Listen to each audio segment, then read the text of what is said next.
خب دوستان، بهمون خبر دادن که یه لنج خراب شده مونده توی دریا. حالا که دوتا قایق شدیم داریم میریم کمکش.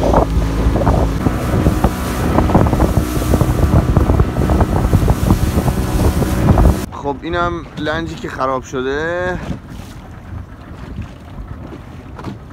یه جوری شده که لنگرش هم وای نمیسته، اومده لب ساحل دیگه. حالا باید اینو بکسلش کنیم تا اسکله ببریمش.